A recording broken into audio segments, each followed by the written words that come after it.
Después de un año entero trabajando con temas de ROI, hablando muchísimo con los anunciantes, he decidido elaborar una infografía de 11+1 principios del ROI. Principios que los anunciantes tienen que tener siempre en su cabeza a la hora de hacer modelos para medir el ROI. ¿Qué cosas son importantes? ¿Qué medios tienen ciertas características, como por ejemplo la televisión, que es un medio que aporta mucho en el largo plazo? Que es muy importante que estos modelos, uno de los principios es no solamente medir el corto plazo y el retorno de las inversiones en el corto plazo, sino también medirlas en el largo plazo. A lo mejor un medio digital puede tener un corto plazo muy productivo, pero lo importante muchas veces es el largo plazo, y un medio como la tele aporta mucho al largo plazo. Una infografía que recoge 11+1 principios del ROI.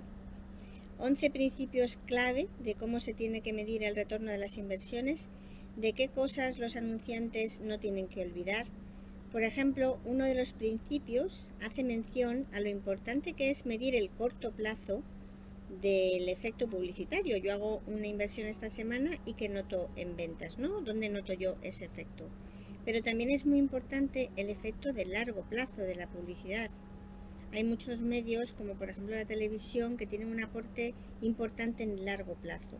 Son medios que tienen esa fuerza porque también no solamente es el impacto, sino el valor también que tiene el impacto. ¿Cómo es ese impacto? ¿En qué momento pilla a las personas? Si estás más relajado, menos relajado, si estás en compañía o si por el contrario estás a lo mejor en un momento de prisa. Es importante que midamos tanto el efecto de corto plazo como el efecto de largo plazo. También es importante distinguir entre eficacia y eficiencia. No podemos medir solo la eficiencia, que es el puro retorno de la inversión.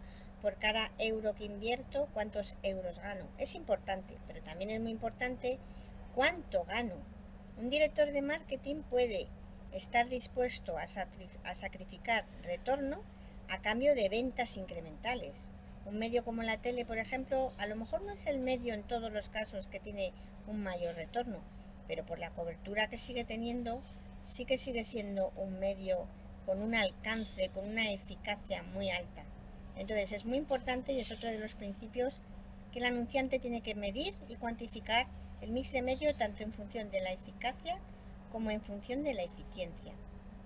No sé quién dijo, no me acuerdo, que el 50% de la publicidad se malgastaba. No, yo tengo claro que toda la publicidad que los anunciantes gastan e invierten funciona. ¿Qué es importante? Pues saber cuánto te funciona un medio, cuánto un medio aporta a otro medio. Otro de los principios fundamentales es medir muy bien el efecto halo entre los medios. Saber cómo, por ejemplo, la tele o la radio pueden tener un efecto halo sobre los medios digitales, sobre un medio como por ejemplo SEM, Search. Son 11+1 principios del ROI, 11 fundamentales, y el último principio también es importante porque trata de lo importante que es que el anunciante sepa cómo se miden las cosas, que no sean cajas negras, que tenga un control de cómo se hacen los algoritmos, de qué hay detrás de esa medición, de por qué salen los resultados que salen. 11+1 principios del ROI. No os perdáis la infografía, que es muy sencillita.